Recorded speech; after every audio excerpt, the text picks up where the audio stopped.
And this suit is crazy. Do you wear a bad suit on purpose? Yeah. I figured. Where you get it from? Goodwill. I figured. You gotta watch out for mothballs, man. Mothballs? Mm-hmm. They be using them in Goodwill for real. Yeah. Why is it dangerous to have mothballs in your clothes? I said just watch out for them. I didn't necessarily merit any danger. I'm sorry if you felt that from my tone, King. No, I Am I didn't. being too aggressive? No, I don't think so. Damn it, Guap, stop doing that.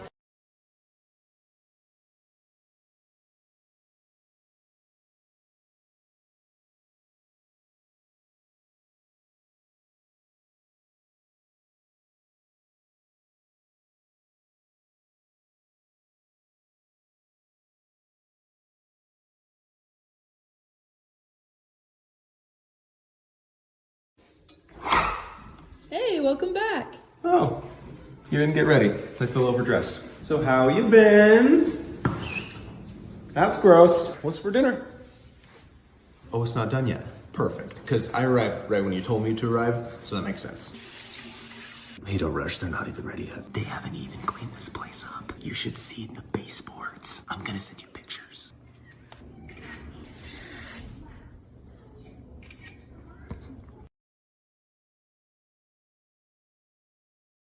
Only lose $10. It hurts to lose $10.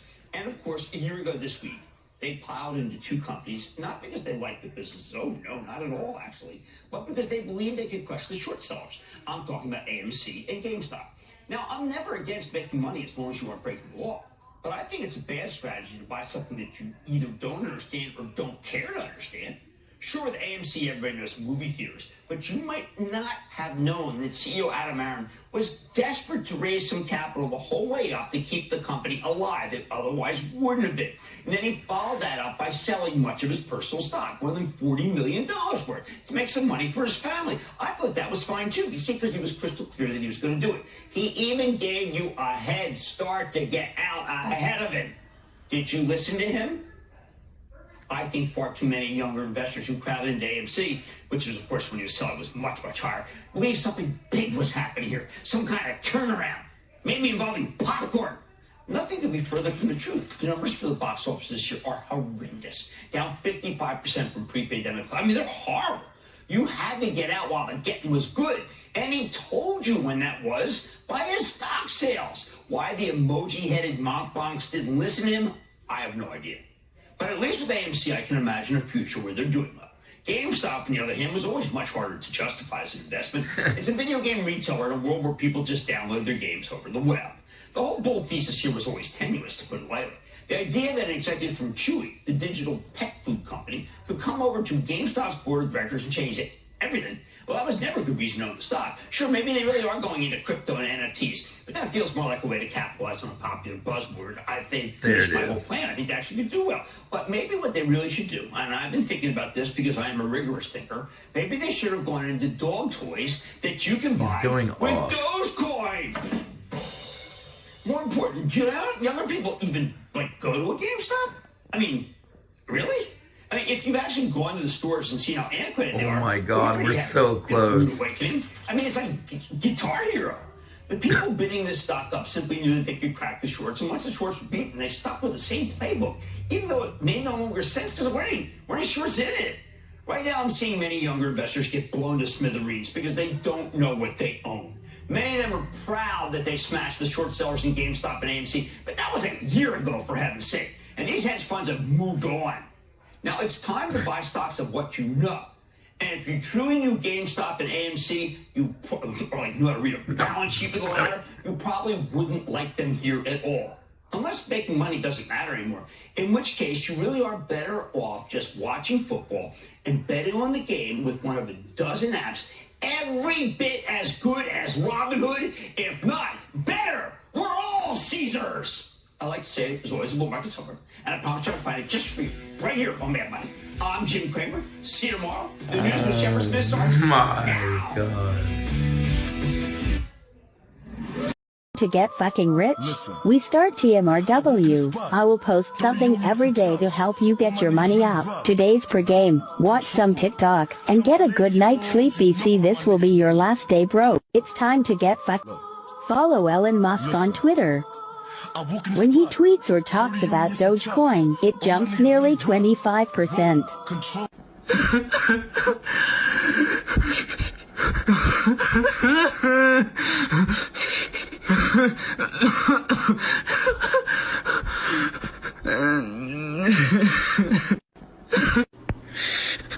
How the hell did you get all that money?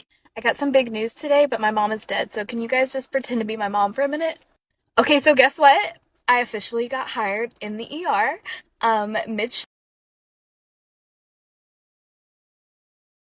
Why is the train blowing the horn so much and waking me up at 3 a.m.? Well, here's why. Locomotive horns have to be loud enough to get the attention of any living obstacle. Trains are a force to be reckoned with, and people can get pretty silly around the railroad. For example, walking down the tracks with headphones on. Motorists often try to beat the train at crossings, and if it's a tie, you lose. For this reason, locomotive engineers are legally required to blow their horns at crossings at least 15 seconds before they reach a crossing in the sequence of long, long, short, long, and the last blast should cover the crossing. For a time, railroads tried to select horns that both sounded pleasing and effective, and so quite a wide variety of horn types were produced by both Nathan Airchime and Leslie Controls. Here's some examples.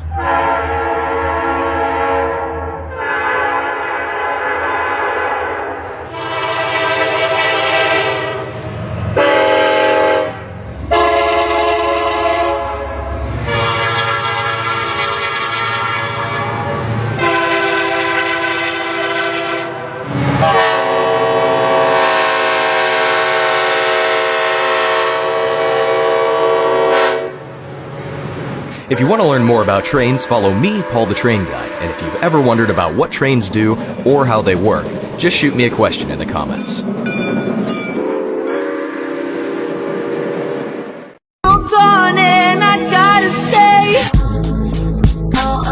Hey, that's Randy's job. Now look what you did. Look here, I'm up here trying to stay lit for y'all. Nah, you don't need to stay up lit. here. You need to See, be in a that's the wheelchair. problem. That's your problem. I don't need no wheelchair. That's your problem. My legs, Tell him now. You better tell him. my legs still. Tell him. My grandma legs just the same. I'm still standing. You see me? Look at me. I can do this. Look at him. Look. No, I'm gonna tell you something, and then I'm gonna tell him something. You ain't gonna tell and me then, nothing. y'all all need to tell me something because I need to know. Me nothing. You know who I am. Let me tell you something. All right. You ain't telling me nothing. Back in 1964. I bet you wish you could do this. Hey, what you know about that right there, man? What you know about that, man? Hey, come on in there. I'm too groovy with it, man. Come on now. Back in 1964, you go. Hey. Don't do too much, Joe. Hey, Joe, be easy now. You Oh. remember last week. Oh, Right now. hey. Hold on now.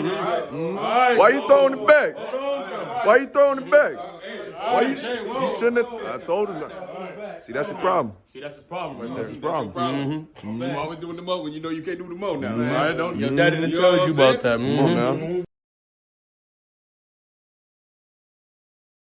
Let's talk about the most powerful artist in the world, Ai Weiwei. This is the piece that got him arrested and beaten up so bad by the police that he had to get brain surgery in Munich. Basically, there was a huge earthquake in Sichuan in 2008. It killed 90,000 people and thousands of school kids. And the government tried to cover it up by not releasing names, being very hush-hush. So Ai Weiwei goes over there, takes 150 tons that literally crushed the people who died, straightened them up one by one, and lined them up to depict the fault line schools were built on. It should have never happened because the government should have either not built them there or build safer buildings. Also, when he was there, he went around Sichuan to get all the names of the people who died, which his team was arrested for, but he represented all the names of the people he could get as a part of the exhibition. It basically commemorates the dead and criticizes the government for trying to cover it up and not taking responsibility for what happened. He continues to criticize the acts of the Chinese government and bring light to the situation and to other human rights issues across the world. He also just has cool stuff.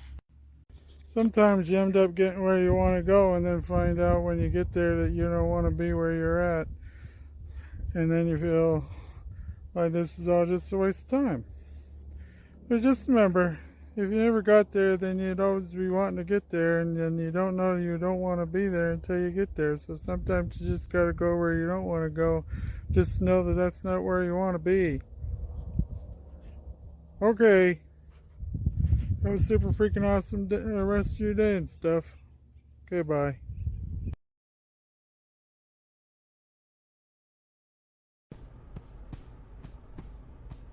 Huh. You know, I have never seen what's behind this door.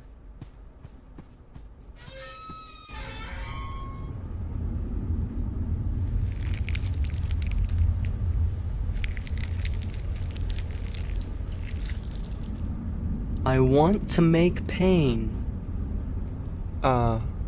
What? I want others to feel pain.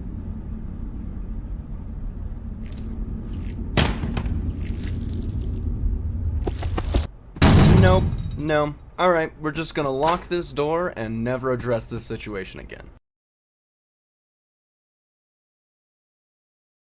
Did you know that Cairo, Egypt has an entire suburb known as Garbage City, where people sort by hand through all of the garbage from the 20 million people of Cairo? We took a fascinating tour of this area, and I'm going to show you how it works. So right here is stage 1, where all the trash comes in from all over the city, and they separate it into dozens of different materials, and each material goes to a respective place where they do something different to recycle it.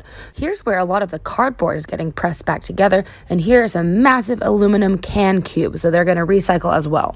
It's not surprising that dogs love this area. They get tons of free food if the trash pickers don't get to the organic waste first, which goes to the pigs. Here's the clear plastic bottle section where they press these into cubes to recycle to make into plastic fiber, like this one right here. Nestle and Pepsi actually pay these workers to do this. Here's the thicker plastic bag section. They actually sort over 100 different types of plastic and do different things with each.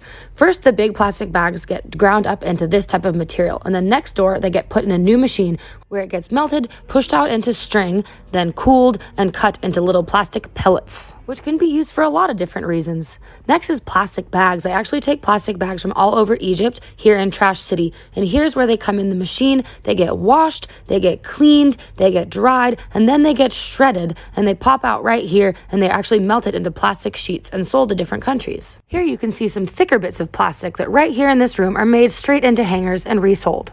We even saw bags of light bulbs, which I have to pull apart by hand, and they can separate into different materials like plastic, copper, glass, and wire. Something important to note about Garbage City is that it's still a living, breathing, functioning city with lots of different residents that do lots of different things. There are butchers, bakers, schools, teachers, and all sorts of things going on. But the thing about it is that most of the people are employed sorting rubbish. The APE is one of the coolest parts of Garbage City, where there's lots of talented women making recycled materials into weaving, patchwork, paper, and more. Here are some doilies and bags they made out of soda can pop tops. Here are some picture frames made from magazines and coffee cups. They even recycle paper and make it look super pretty, and make lots of different types of jewelry out of tons of things. Those are coffee cups right there. I couldn't help but get some cool recycled jewelry. Next, we visited one of Garbage City's many pigeon towers, where people keep pigeons as a hobby. But we were more interested in the view. We met some of this guy's different types of pigeons, but we were really excited to see the view of Garbage City from above. Here you can see lots of different sorted types of rubbish on the roofs and really get a feel for what the city is like. When I was up there, I mentioned that the trash really is everywhere, and our tour guide said, "It's not trash, it's materials, and materials mean money." And that really hit home with me because it made me look at trash in a different way. What we've been conditioned to see as disgusting, these people just see as a lifeline and a way to make money. I wrote a whole blog post about my experience with a few different questions that I asked my tour guide and some questions that you might have as well. So enjoy this old car that somehow still runs, and then check the link in my bio to read more. Hi, I've got a girlfriend. Okay, is it alright if I just sit here? It's still a bit close because my penis sort of comes to about there, even on the flop, so it's easy to sort of swipe your hand, things like that. You can sit over there. I'll just sit on the end.